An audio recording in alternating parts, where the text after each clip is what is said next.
bracha, que le bon Dieu vous protège, vous donne la santé et la joie. Que le bon Dieu vous donne tout ce que vous désirez, si Dieu veut. Bisrot Rabbi Pinto. Nous sommes en pleine guerre. On entend des sirènes. On court à gauche et à droite. Beaucoup des fois, je me suis trouvé en plein sur les autoroutes. Il fallait qu'on s'arrête, sortir dehors. Et on voit des missiles.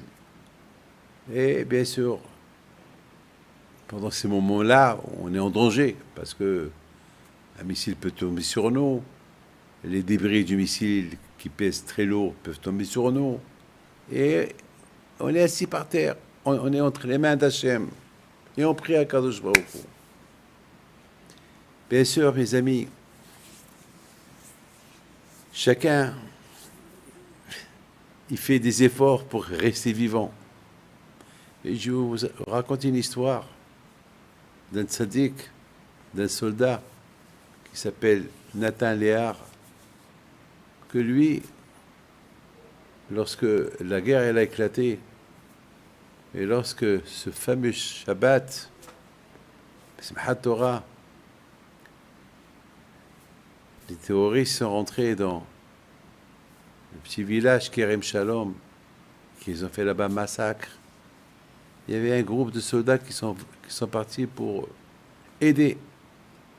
Et ce Nathan, il n'a pas réfléchi beaucoup. Lorsqu'il a vu qu'ils ont jeté une grenade, lui, il a pris la grenade. Il a sauvé la vie de d'autres. C'est lui qui a reçu toute la grenade en lui. Et il est décédé bien sûr sur le coup parce qu'elle a explosé sur lui. Mais en faisant ce qu'il a fait, il a sauvé beaucoup des vies.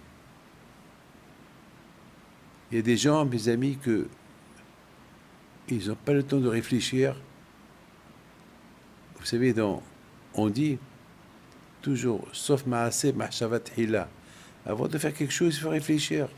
Et ça vaut la peine ou ça ne vaut pas la peine. Il faut toujours calculer. Il faut avoir un ordinateur dans la tête. Est-ce que tu fais bien, tu fais pas bien?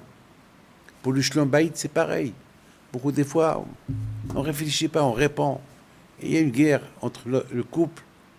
Et parfois, ça peut se terminer avec un divorce. Beaucoup des fois, les gens ils crient dans la synagogue, ils disputent à la synagogue. Et à la fin, ils regrettent. Pourquoi elle a commencé à crier? Pourquoi? Dans la vie, il faut toujours réfléchir. Avant de faire quelque chose, il faut réfléchir. Mais lorsqu'il y a une chose, une bonne chose qui arrive entre les mains, il n'y a pas à réfléchir. On dit dans Pirkei Avot, mitzvah ba'al yadecha atahmetzena. Une mitzvah qui vient entre tes mains, ne réfléchis pas trop. Il faut la faire. Il faut la faire. Tu réfléchis trop, tu la perds. Mais les autres choses, il n'y a pas de but de les faire. Une histoire, faire une guerre. Avant de faire la guerre, réfléchis. Cette guerre-là, pourquoi? C'est quoi le but de cette guerre? Je ne comprends pas c'est quoi le but. Je ne comprends pas le but de cette guerre. Je ne comprends pas. Je ne comprends pas. Regardez maintenant, malheureusement, les conséquences de maintenant, ils sont terribles. Ils sont terribles. Les conséquences de maintenant, ils sont terribles. Mes amis, cette semaine, je recevais les gens à Natania. Il y a une femme qui arrive chez moi. Elle me dit, je suis la maman de Nathan. Je lui dis, Nathan qui? Nathan, le soldat qui est mort à Kerem Shalom. J'étais choqué. Ah, vous êtes la maman.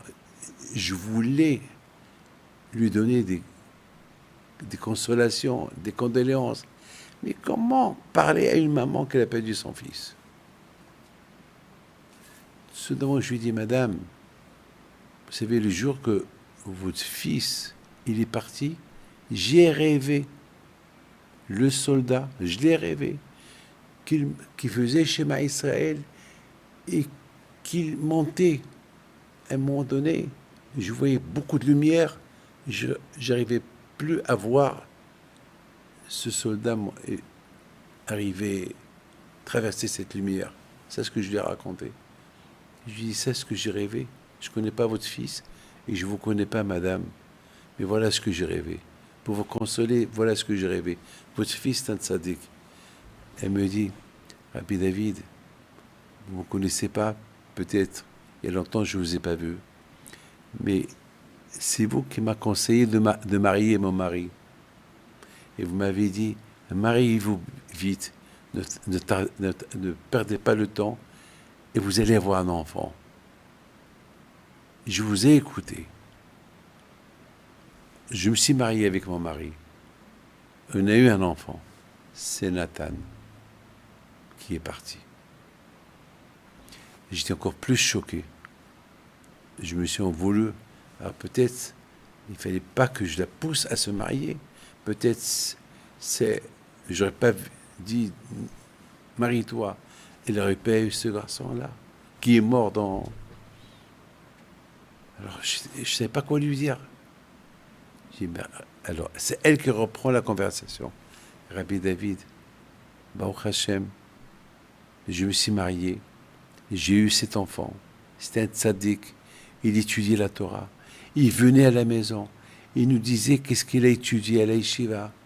Donc, j'ai donné à Hashem, il m'a donné un tzaddik, et il est reparti tzaddik. Et je remercie Akadosh Baruch Hu. Mes amis, d'où la force à cette femme de me parler comme ça. Je dis, madame, vous êtes comme Abraham Abino. Hachem, il a mis à l'épreuve Abraham Abino, mais c'était une épreuve.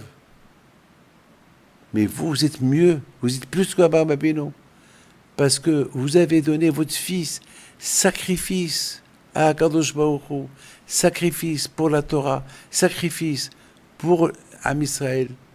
Pour que vous me parlez de cette manière, c'est que la force de la Torah, de votre fils, qui venait chez vous chaque soir, vous raconter ce qu'il a étudié à la yeshiva, eh bien c'est ça qui vous donne la force pour accepter cette épreuve dont vous êtes aujourd'hui. Donc, moi, de mon côté, tout ce que je peux vous dire, c'est que j'ai rêvé ce Nathan Léar, le jour de sa mort. Je ne l'ai pas raconté à personne. Je n'avais pas à qui le raconter. Vous êtes la première madame à qui je raconte l'histoire de votre fils. Alors j'ai appris qu'il est parti de ce monde-là.